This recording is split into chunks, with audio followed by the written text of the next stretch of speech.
Are you ready to tackle your goals, like creating a course, launching a podcast, or opening a storefront, or maybe growing your team? It's time to take action, and I'm here to help.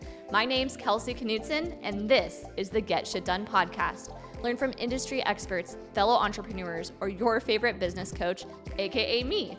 We keep it real and share all of the struggles and triumphs, plus the good, bad, and ugly parts of running a business. Get ready for some real, honest conversations about life, business, and mindset, all to help you be inspired and ready to take on the world. Now, let's jump on in to this week's episode. I don't think you, listener, I don't think you're ready for this episode. Are we doing hot seat coaching right now? Yes, we are. But I am joined by my amazingly wicked, talented friend, brand extraordinaire, life evolutionist. I mean, she totally has broken my brain when it's come to my business personally. I'm excited to share her with you, but I'm also excited to help pour into Becky and her business. So please welcome Becky from Hey Bex Designs. Hello. Hi, how are you, Kels? I'm good. I before we hit record, I told Becky, I was like, I needed to step up my game today. So if you're watching the audio or the visual version, I'm wearing the signature jacket. I am wearing one of my new brand color lips, and Becky is wearing Pageant Winner, one of my purples. That's part of my brand kit. So we're on brand. This is what broken brain looks like. Mm-hmm. And that's not terrible. This looks amazing. Yeah. It's not terrible. I need to bring the people up to speed because if you're not excessively stalking the internet, you may not know this, but I actually had talked to Becky about being on the podcast for hot seat coaching specifically for a while. Mm-hmm. And since deciding to have her on, I also hired her to redo my branding. So this episode's really special in the sense that my branding is getting rolled out, which is so cool. But also Becky has built her business and is still building and scaling her business. So there's like multiple reasons that we're here having this conversation today. And I just wanted you to all know that context because I think it'll really factor into how we have this conversation moving forward.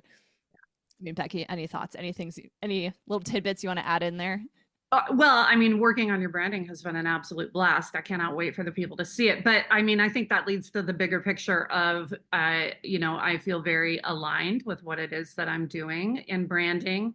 I have a docket full of dream clients right now, and I only launched about 2 months ago. And I guess, I think what the listeners might want to hear is like, on the surface, maybe when you look, it looks like I'm killing it on all measures, but I still actually though, like I have worries, I have insecurities, I have, and I still need coaching and mentoring. And to be honest, for the first time in my life, I'm really kind of ready to ask for that type of help.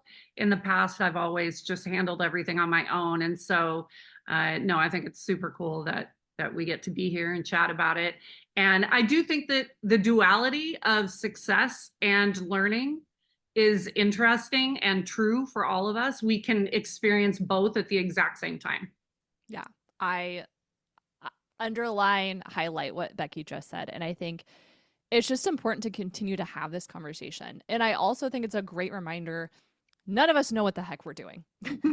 Like you mess around, you try stuff, it fails, it flops, that works. You pay attention, you try to replicate it, and then you get to this next level. And so if you're doing entrepreneurship right, you're constantly growing, which means you're learning. So even though it's Becky's business, saying it out loud, I feel like it's been out loud for 2 whole months. Yeah. You have signed clients. That's a big win. So I just want to pause and be like, good job. Like that's amazing to kick it off and start off in that way.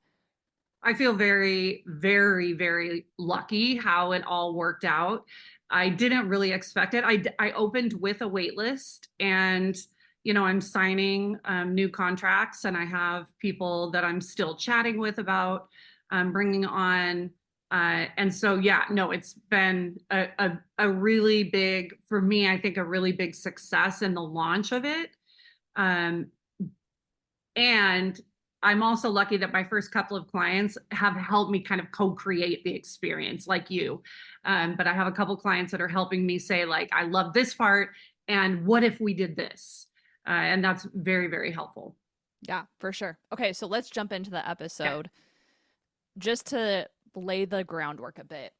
if someone stumbles across the internet, they find this podcast episode, they have no clue who you are. How do you give the quick intro of who you are and what you do? Yeah, my name is Becky LaFranchi. I'm a brand experience designer, and I have been in interior design, branding, visual merchandising, graphic design for well over 20 years. My claim to fame, I suppose, professionally, is that I worked in kind of C-suite position for IKEA for about 8 years. I ran the communication and interior design department for that company and was able to travel all over the world and really learn about how business leaders perform, about concepts, about design, obviously. And then when I left there and moved back home here to Seattle, I'm lucky enough to have quite a few entrepreneurs in my family.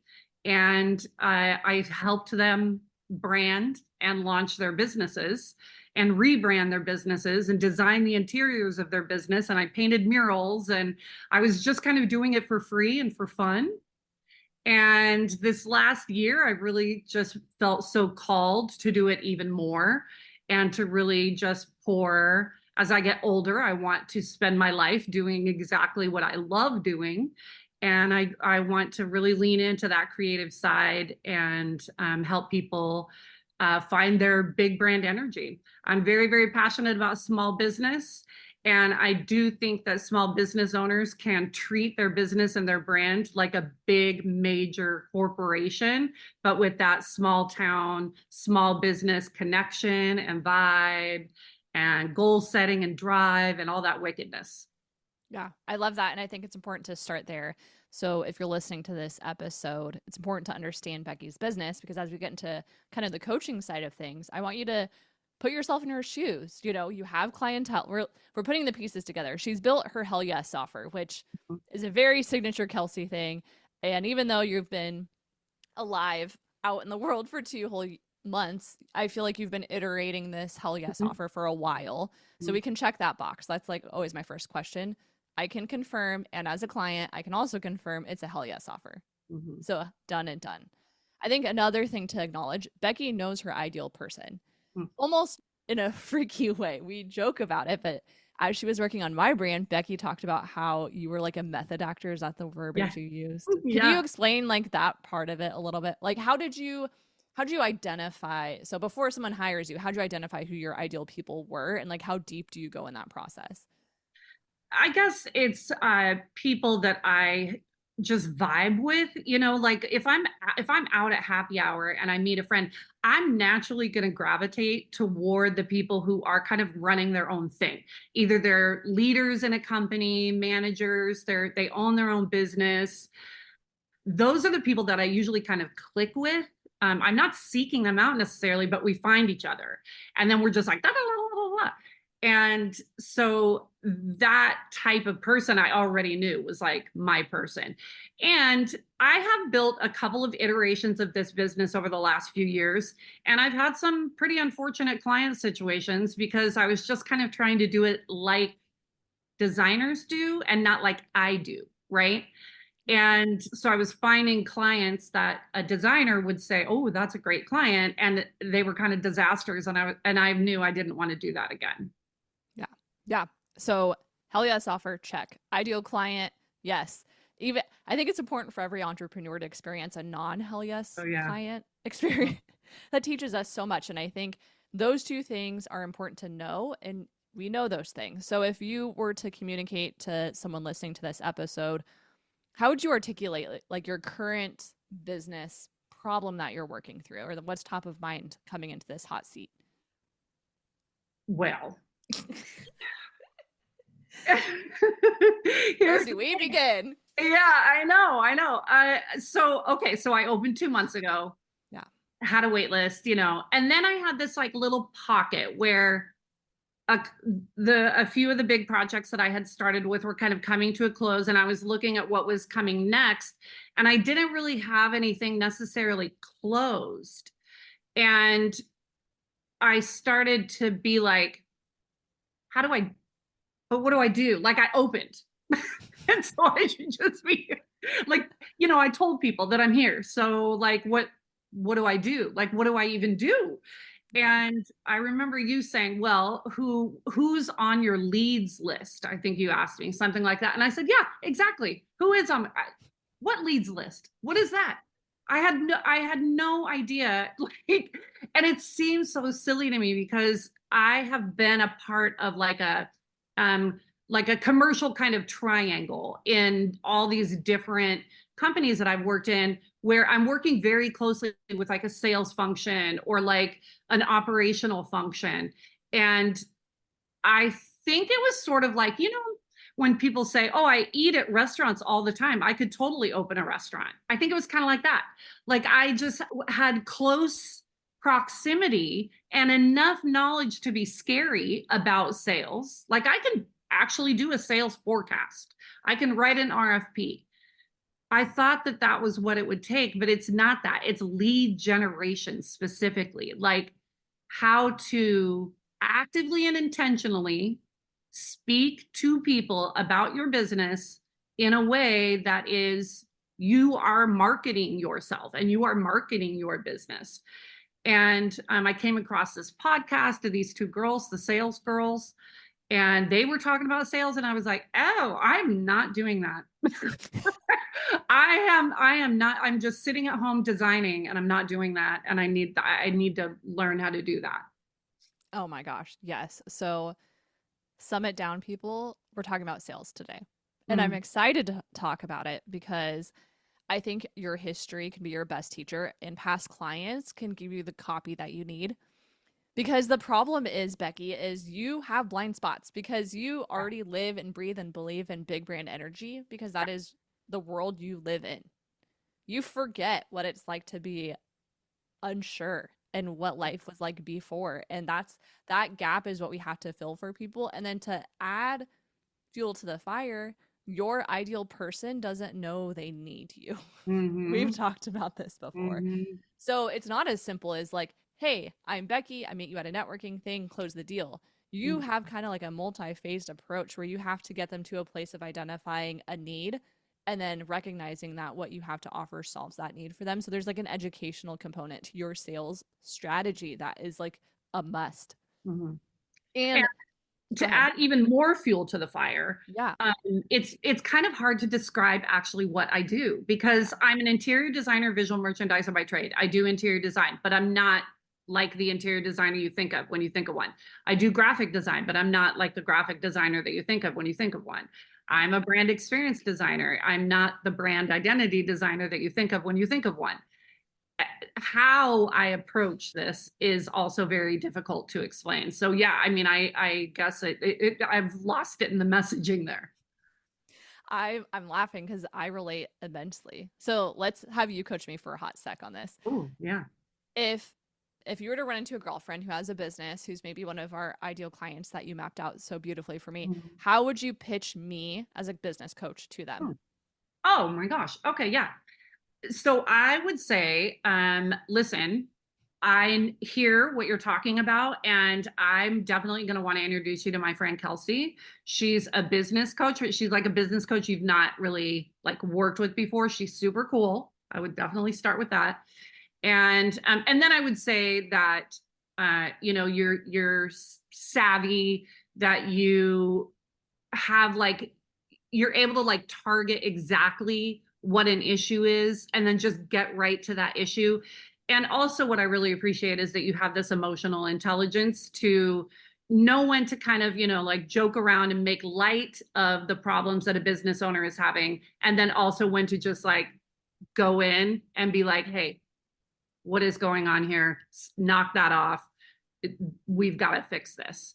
And that it's like a very kind of nurturing, but also um, kick in the ass. And I think that's what most of us business owners want. We want somebody to treat us with respect. Don't treat me like I'm an idiot. Like I know some things, but also especially I think for people like you and I who have an ideal client that's kind of like you and I, there aren't a lot of people that stand up to us, to be honest, and that like they think we know it and they're maybe a little bit intimidated. And so there aren't a lot of people that stand up to us, and you will.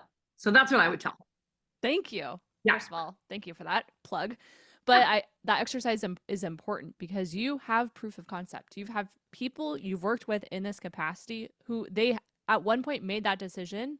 You sold them, Yeah. whether you realize that was intentionally happening or not. So if I were to give you like the first piece of homework, I would grab coffee, a little sliver of time on the calendar with each of those people, maybe even send a questionnaire to them and say, hey, what was it?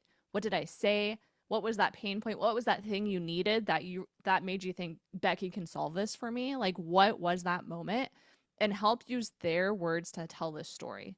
Because when it Yeah. comes to sales, we get in our own way and we're already believers. That's really hard to make that conversation convert because we already believe in the thing. That's our reality. And the Yeah. work that you and I do, people come to us and they want a band-aid solution, but you and I both perform open heart surgery in the businesses that we run. There's a lot to it. And so as we're listening in those conversations, we have to be able to discern, like, someone comes to me and says, hey, I'm really struggling with social media. Mhm. I On paper, if you were to meet me, social Mhm. media is not a pain point where I'm like, I could have a solution for that. But usually I know I can dig deeper. Oh, you have a team of people. Oh, you're struggling because your brand has grown beyond you. There's certain indicators where I can solve for that. And the pain point isn't the social media. It's usually something much bigger. So I think for you, it's just that awareness of like what are they saying to you versus what do we know that they really need, and just what is that gap. And that's so delicate to balance, but that's once we've already met and we're already vibing and we're at that point. Because I know you, and I don't think your issue is like getting interest. Mm. I mean, we're in a group chat together with the networking group that I run, and people are loving Bex. They are can't wait I someday.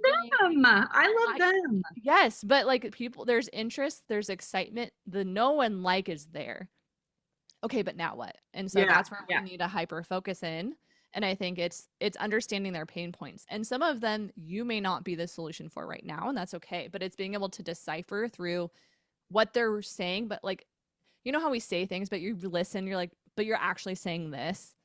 Like I Mm. hear you nodding your head, but you don't mean that. Like what's going on? Those are the people we have to like be able to break through. And honestly, I think for a service like you provide, I think it closes on a call. I think it has to be some sort of call, some sort of coffee chat that really creates some level of ultimatum. Because at the end of the day, I think I've said this in a Voxer to you, but I've said this to other clients too. It's like when you say yes to support, whether it's a coach or a photographer or what Becky does with the branding, it's like it's a big decision and there's some ownness on you as the client to provide things for them. And so they have their own kind of psychological stuff happening even after they decide of like, "Ooh, I need to get my stuff together, make sure I can deliver so Becky can help I can help Becky help me." Mhm. So, that's Mm. just some Kelsey word vomit for you real quickly. Well, and I'm thinking two things. Number one, I've been single for a long time, Kelsey, and I am one of those girls that like if I get hit on, it goes right over my head. I've absolutely no idea that it happened. So I think that there's just a little bit of that, like when a Yeah. chemistry kind of happens, that I'm just like, well, like, oh yeah, it was nice talking to them. It doesn't that one step from like they are literally looking at me expressing interest to me thinking, oh, that's nice. There's that's where the gap is, right? And that there's not like this, I have to fix that where it's like where I say, now it's my turn.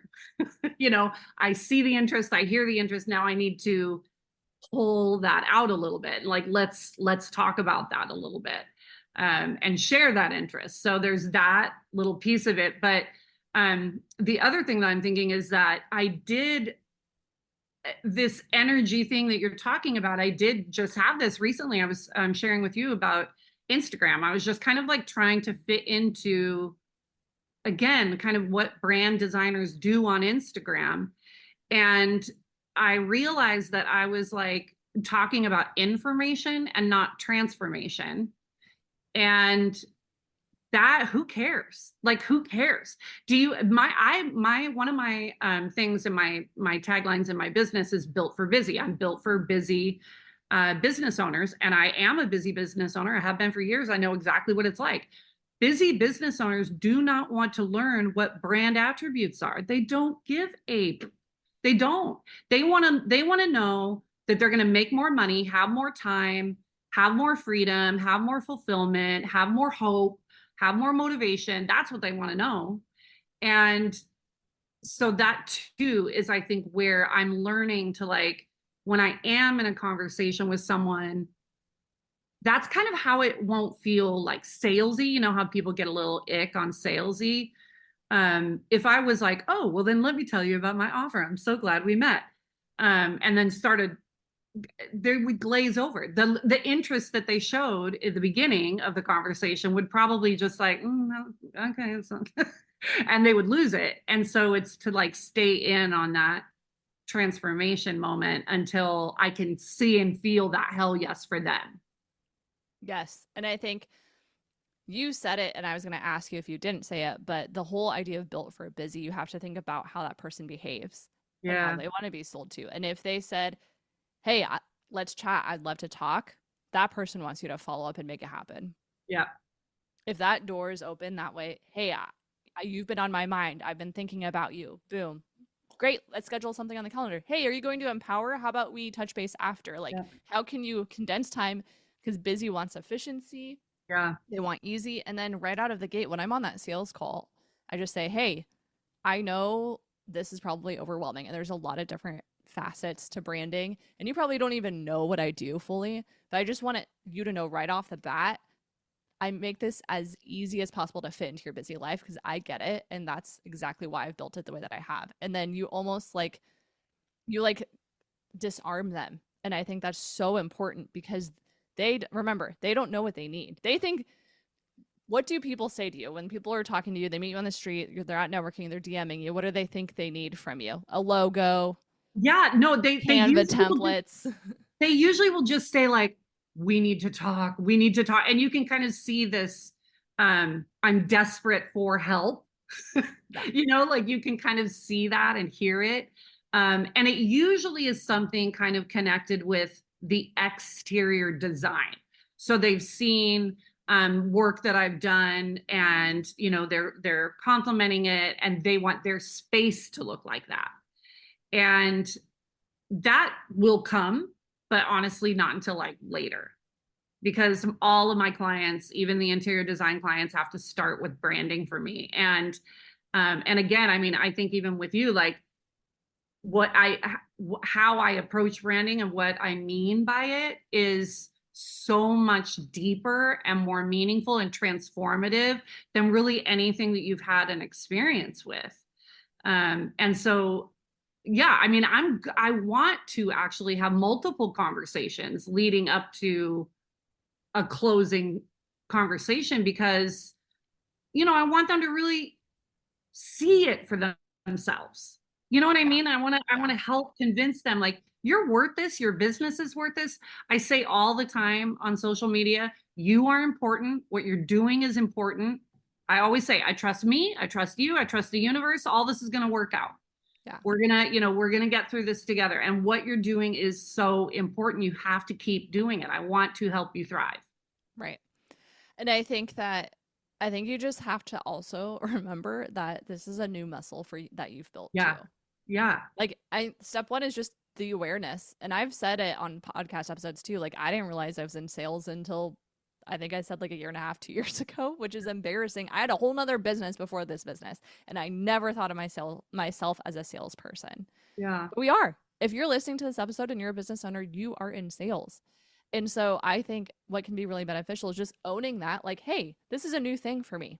And no wonder I'm going to default mode back to the things I feel confident in and I'm good at doing because that feels safe and comfortable and that feels productive. I'm getting something done. But if you don't have enough in the pipeline, also I would pause and define what enough means. So we're not just grabbing at straws. We're clear on enough. 2 clients, 1 every month, onboarding every 3 weeks, whatever we define that to be. But if you're not having that consistent flow, the one thing you should be doing is going for no. Pitching until you get a no. Sure. Yep. Well, you know, and here's the problem is that I'm an even tougher case than that because I thought I did know. I knew I was in sales. Mm-hmm. I would have been the one listening to this podcast going, yep, that's right. That's right. You're a business owner. You're in sales. But it was when I looked at my behaviors. Yeah. Were any of my behaviors and actions and tactics selling tactics, promotional tactics? And they weren't. It was just me going to, the same rooms that a lot of people are in, and, just saying hi, just showing up in a room, right? But like identifying, hey, pulling people over, hey, I want to talk to you. Nope, wasn't doing any calling people, nothing. One DMing people, nothing. None of the behaviors that you need to do. So then I had to unlearn and disassemble my own ego in order to accept that actually it's not even that, oh, I know it, I'm just not doing it. I just skipped over that part of my ego and was like, yeah, Becky, you don't know how to do this. You've been telling yourself you know how to do this for years, and you don't know how to do it. You don't. And I there's so many parts to it though. Like you could have been a part of that equation for a long time and just not in the full way that you need to be for your business right now. Like both of those can be true. But I think the big piece is it's that conversion piece specifically. So when you think of like the whole process, like I think that is your massive area of opportunity right now. And how you know it's working is you get people committed. Mm-hmm. A verbal someday yes is not the same as a paid deposit yes. And so that is my target. That is my metric I'm measuring. And then the other piece of it is going into it equipped with potential objections that you're going to get, right? Because, oh, now is not a good time. Becky, is it ever an ideal perfect time to have your branding brain just completely broken and then reassembled for you? Every day is the perfect day for that. Yes. Well, I mean, this is the thing is like, actually, I want it to not be perfect. I need room for like, what could it be? If you've already got things, 100% figured out and locked in, then I'm just a mouse jockey. You know what I mean? I'm just like delivering whatever you think you want. And it's not a co-creation of something. So I want it to be a little bit undefined. Yeah. Let me ask you this then. Do you feel like the gap for you specifically, is it opening the door and having the conversation, or what does that conversation look like? Number one, I really do think that it is just recognizing genuine interest. When people are saying, I would love to work with you, I want to talk to you, like even if it's not that straightforward, because not everybody uses those words exactly, but they will come around and just kind of hang in a conversation with you. And so it's to be able to read and acknowledge interest first and foremost. And then to have that, a kind of, I guess, beautiful way of inviting some curiosity about that person's business, and really starting to ask them about themselves and their business, and what are they working on, what are they excited about, what's next for them. Branding solves a lot of problems, and that is definitely what I'm here to do. But I'm not necessarily looking for businesses that are like broken, right? I'm actually looking for people who they've kind of gotten to a spot in their business that they're outgrown it a little bit, and they believe maybe that there's something more. There's a next step. They want to scale. They want to pivot. They want to open another location. They want to do something, and they're just right on that verge of like, should I? Like, I'm so scared. Should I? And then, God, if I did, all this stuff would have to be changed and fixed. And I don't know if I have it in me. That's where I come in. I'm going to do the heavy lifting and, get that brand up to the level of your goals. So to invite that conversation, to ask them about, what's next for you? What are you excited about? What do you think, what are you scared to tell anybody you want to do? Like those kinds of questions, and right then and there, you know what I mean? Like organically and right then and there, instead of just like, oh, that was nice, and hopefully they call. Yeah.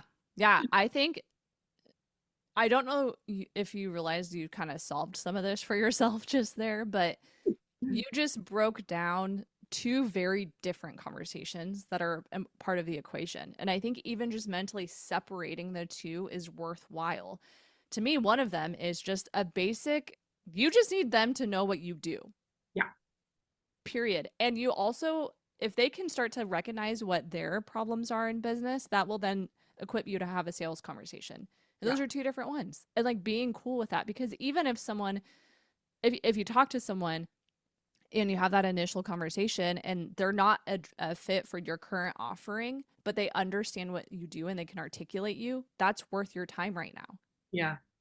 And so I think just letting go of that expectation of I have to convert them on that specific meeting type is just like giving yourself the permission, like, okay, I'm just going to go for people to actually understand what I do properly. Mm. Mm. And then from there, if I'm hearing certain keywords like launch, retreat, Mm-hmm. podcast, like there's certain offers that the right fit person is going to be exploring to add to their business, Mm-hmm. that's great because guess what? Now they have urgency, they have a reason to hire you because Yeah. you can then have that follow up sales conversation, which is structured very differently. Hey, I heard you talk over here about launching a podcast. I'd love to hear more about it. Tell me about it. How's coaching going? Oh my gosh, I'm so busy, blah, blah, blah. Just want to get my word out there versus, oh, I want to start the podcast. Coaching's kind of slow. I have time right now. I'm not going to want to work with that person. Mm-hmm. And having that conversation structured differently, it's going to help you like solve for them because at a certain point, there has to be a level of urgency, Yeah. period. And there's, like we said at the beginning, there's always a wrong time. It never feels like the right time. However, if someone's launching something new and they're already successful and they're relying on that success for the new thing, that person is motivated to change some stuff and get some stuff in order, and you are the perfect solution for that. So that's what I'm listening to in that second type of conversation. I think I love that. And I love the idea of just exploring people's dreams with them in a conversation. Yeah.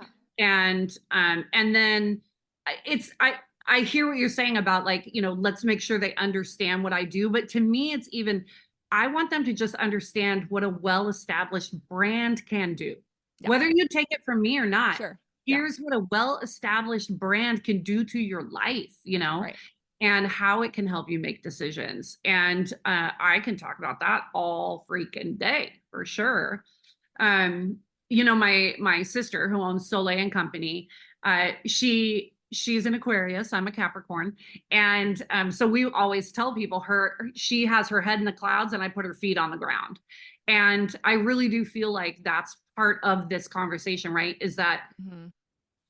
there is a sense of urgency around dreams, but before that sense of urgency, there's a long period of looking at the dream and turning away from it. You're scared of it. You're afraid of that dream. Yeah. You're afraid you don't have the money. You're afraid you don't have the skills. You're afraid you don't have the fan base. You're afraid of that dream for a really long time. Right. And so I don't mind coming into that dream conversation at any point, even Right. if you're still scared and think you can't do it. Yeah, you can. Yeah, you Yeah. can. Watch me. We'll figure it out. Let's do Yeah. it. Yeah. I think that there is so much opportunity for you to help people like walk through that journey. And again, even if they don't hire you, even if they just walk away with more clarity and information, you've done your job. Like you've Yeah. lived your purpose out loud. And I think that conversion piece, it can't happen unless that other stuff has already happened. I Yeah. was on a sales call the other day with a photographer we know, and I mean, it was technically a sales call, but to me, I'm just like ready to get shit done. Like Mm. I got on the call and I was like, I'm working with you. I don't care how much it costs. I don't need to know if I get 50 photos or 27. Like that's not Yeah. what this is about. Like I'm already in, just tell me the next steps. The whole thing was wham bam, thank you ma'am, done so fast. And she's like, that was so easy. I'm like, yes, it should be that easy. But guess what? I was only able to come to that place because I hired Becky and I was clear on my branding. I was clear on how I'm going to use it and leverage it and everything. And when I hired Becky, it took me a while to say, hey, I want to work together and commit, even though I knew her personally. So you have to remember you're built for a busy person. What you're solving for them is that future clarity where their yeses will be stronger and their nos will be quicker but like they don't have that muscle yet. And Mm-hmm. so you knowing that, you have to kind of like break up your sales conversation into these kind of bite-sized pieces. Here's a food analogy. It's like a multi-course meal. Like Yeah, I don't think you're just a one and done kind of girl. And I think that's totally agree with that. acknowledging that will just take the heavy lifting off of this really long, ridiculous conversation into knowing there's specific pieces that have to happen that then put together this story of like, okay, now let's like have the conversation. And I think you go into it like, let's talk about it. Yeah, yeah, yeah. I mean, I totally agree with that, and I think that that was when I've been having this reflection these last couple of weeks that like you got to start doing things differently. One of them was just get in front of people, not even like you said, like my first action list, I guess, or items on my action list. It wasn't start DMing people or, get cold call people. It was just start to talk to people, like just get out there and talk and get to know people because I think I know you're right. It is there's a little launch period, there's a little ramp up. And again, it isn't about my service per se, but people do not go from I am not transforming to sign on the dotted line, make me transform tomorrow. That's not how that works. Transformation requires some confidence and belief and trust, and like it requires a lot. And so they need the hype. They need the hype from me and from Yeah. whoever, Yeah. to believe that they're ready for it. Yeah. At a certain level, they have to have their shit together. Yeah, And that's yeah, scary because yeah, I can say, hey, my branding's outdated. I know I need it. It needs a refresh. Becky and I have a conversation, and then it turns into like, okay, let's do this thing. Are we committing? Then all of a sudden the mirror is on me. And so yeah. I would just call out all of that in the call. And this on the hot seat side of things is like, I think there's a few things going on, but I think one thing for sure is identifying what pain points have to be hit in that sales conversation. Yeah. And I Yeah. would just step in front of the bus or whatever, like, here's what you're going to say. You're going to say, I don't have time. Well, here's what I have to say about time. Here's what you're going to Mm-hmm. say. You're going to say, this is expensive and I'm not sure what I'm going to get. Here's what I Mm-hmm. have to say about that. I would call out every reason someone says no in that call from the get go Mm-hmm. and then go, well, how would it feel if like this is a big decision. I get it. Like I don't play light here. I understand it's a financial commitment, it's emotional. Like me heavy lifting your brand for you, that's a big freaking deal. Yeah. What if we work together, we do this thing, on the other side of this is laser focus, clarity, confidence, space, capacity to explore all those someday things that have been collected, like all the transformation stuff we already know and can regurgitate. But like I would call out the reasons they might say no from Yeah. the get-go and just like work your way through that on the call. Yeah. And then that will turn it into like, oh, what do you think? Let's chat, to like a very intentional conversation. And even that little shift, I think, would be game changing for you. Well, do you know what I love about that is that it makes me I one of my house rules, I have these Haybeck's house rules, and one of them is no elephants in the room. Let's just talk about it. Like why Yes. why is everybody Yeah. so freaking afraid of talking about things? Like let's just talk about it. And so because I'm going to have this ramp period and this very like um listening and encouraging ramp up, right? Right. I'm going to have to be the one that changes the tone and says, okay, Yes. I see it, I feel it, you're ready. You and I are going to have coffee tomorrow and we are going to talk about working together. We're going to come to a decision. And I have to like, I have to lead the tone on that and say this next conversation that we're having is not this, you know, cry on my shoulder conversation. It's not. We're You have to going get to work yourself out of the together. friend zone. Yep, we're going to work together and you're Yeah. just going to tell me when. Yep. Like Yep. you're right. You're totally right. Yeah.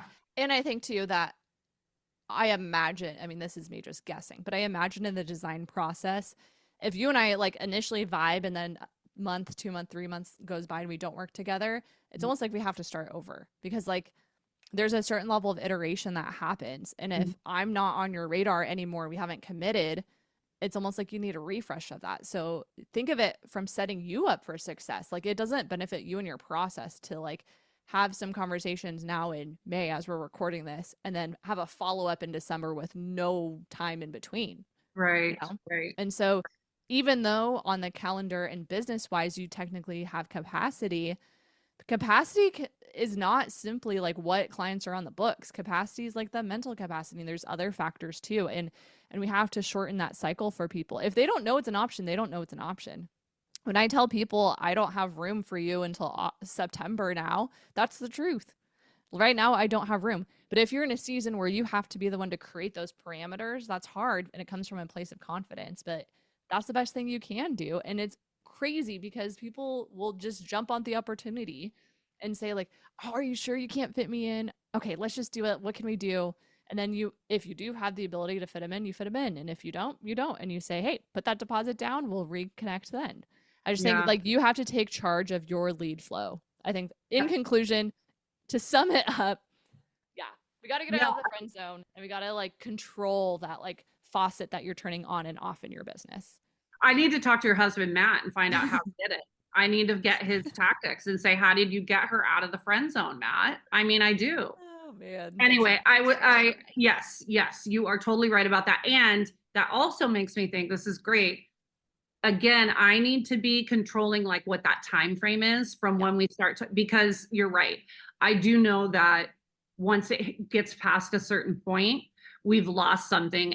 But I'll tell you what it is. You mentioned that I'm very, very clear about my ideal client, and I am.